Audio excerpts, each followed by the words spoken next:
What is going on, guys? Welcome back to another episode of Sloppy Saturdays. And today we are talking about Jordan Seaton transferring to LSU, the number one transfer portal tackle in the entire country, what I believe to be the number one offensive lineman in the entire country for this transfer portal cycle. We are going to go in how huge this is for Jordan Seaton and for LSU, a little bit about Jordan Seaton's past.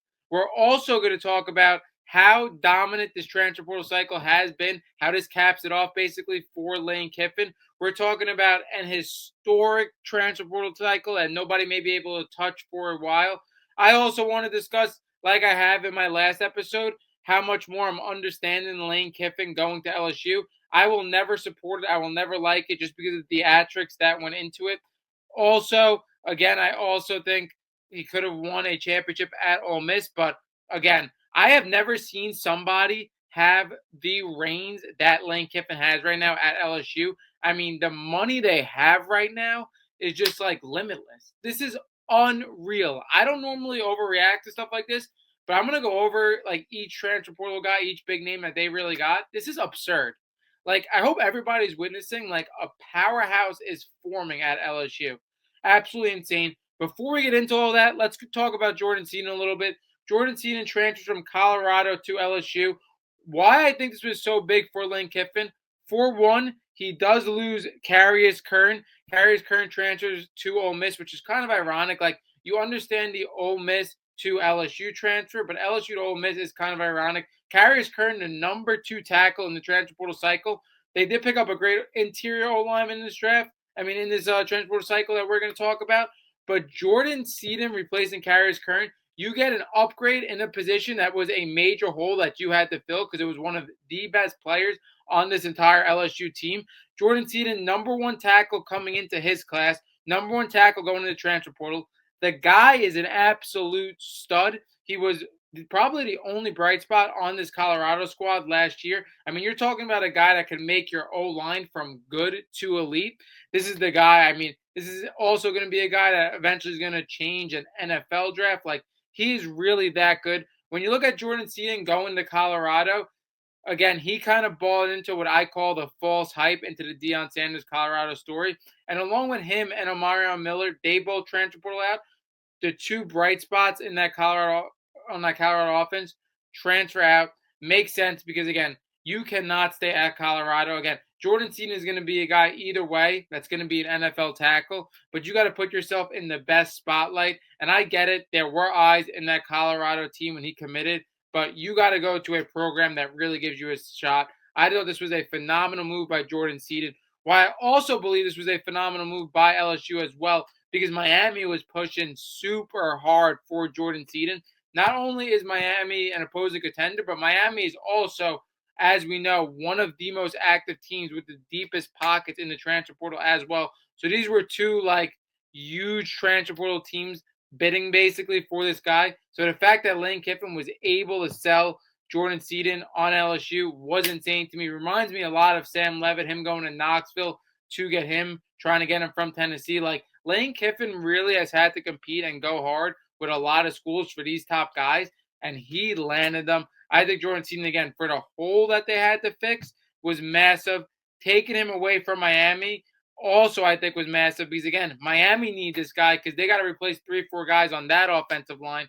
So, again, I thought this was phenomenal by Lane Kiffin, and this really caps off a transfer portal cycle that has been the most dominant transfer portal cycle we have ever seen. Because when you look at Sam Levitt, the number 1 quarterback going to LSU, Jordan Seaton, the number 1 tackle going to LSU, and Prince Will, the number 1 edge, which is a little more of a layup I get because he's coming from Ole Miss, also going to LSU. You have your 3 most important positions being number 1 in the transfer portal cycle. This is historic. Absolutely historic. So, yeah, an historic transfer portal cycle for Lane Kiffin. Like I said, I am more and more understanding why he left Ole Miss to LSU because I could never expect a team to have the transfer portal cycle that LSU has. I do want to go over it a little bit for you guys because, like I said, if you guys, again, follow college football casually, not into every single transfer portal move, this is absurd. And you guys who love college football are going to be seeing an absolute powerhouse forming. I understand you also have to do the coaching as well throughout the season, and you got to get everybody to, like, again, you have to have the chemistry there. But the amount of talent this team has and how they got from the transfer portal, really grabbing a new age of college football by the balls. So, like I said, Sam Levitt, number one quarterback in the transfer portal, something I do believe. I believe it's a toss-up between him and Darian Mensah, who, again, looks like he's linked to go to Miami. But I think Sam Levitt's that guy. I mean, when you combine talent and the experience he has, I think he's the number one quarterback. So they got their quarterback there. Like I just mentioned, they got Jordan Seaton, the number one offensive lineman opinion in the transfer portal cycle. They got Prince Will from Ole Miss to LSU to number one edge. This was a little more of a layup, obviously, because, again, the guy was coached by Lane Kiffin. But like I said, you got a number one quarterback, number one tackle, number one edge. You could argue the three most important positions in football. You got the number one player at each position there. That is unreal. It's unreal. Now let's look at some other guys. You look at Houston Longstreet that we mentioned in another episode. Not only was Sam Levitt not good enough for Lane Kiffin in the quarterback room, he also had to add Houston Longstreet as well, taking that away from another program. This was a guy that was a complete five-star coming out of high school. Obviously doesn't have experience as Jaden Mayava was the quarterback for USC last year. He didn't play. But now, like I said, Sam Levitt wasn't good enough. You need more in that QB room. Let's add Houston Longstreet as well, a complete five-star that is a future plan for you outside of this year. Absolutely unreal. Then we talk about Ty Benefield, the number two safety out of Boise State. Again, you could argue the best player in the Mountain West last year. He adds a piece like that on his defense. Absurd. We talked about Eugene Wilson. I believe Eugene Wilson has a lot more meat on the bone when we talk about him developing in college football. This is a guy that's going to be one of the fastest players in the entirety of college football. I think he's an absolute stud, taking one of Florida's best pieces in the SEC away from them.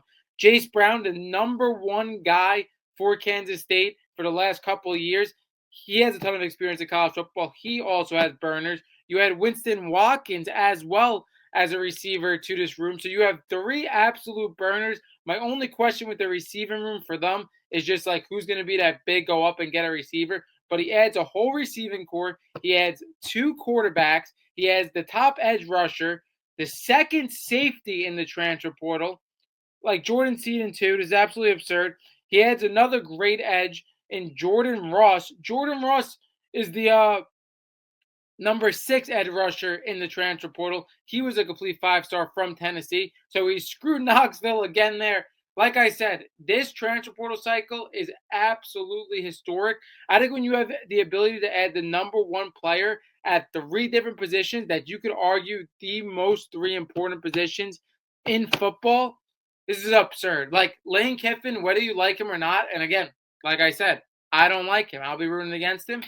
I'm probably going to be on the wrong side of it because he's going to be super successful. This is what this video is all really going towards. It's going to be an absolute powerhouse with one of the most eyes, if not the most eyes in college football watching them. Like, this is absurd. I wanted to make a video again. Like, I wanted to talk about Jordan Seaton. I think it's a phenomenal move for both sides. I think it was tremendous difficulty for Lane Kiffin to reel him in with the demand that Jordan Seaton had. But I really wanted to talk about how dominant and historic this transfer portal cycle is for LSU because, like I said, like Lane Kiffin just has the transfer portal cycle by the balls right now. That wraps up this episode of Sloppy Saturdays. Drop down below if you think LSU is going to be an absolute powerhouse, and we are out.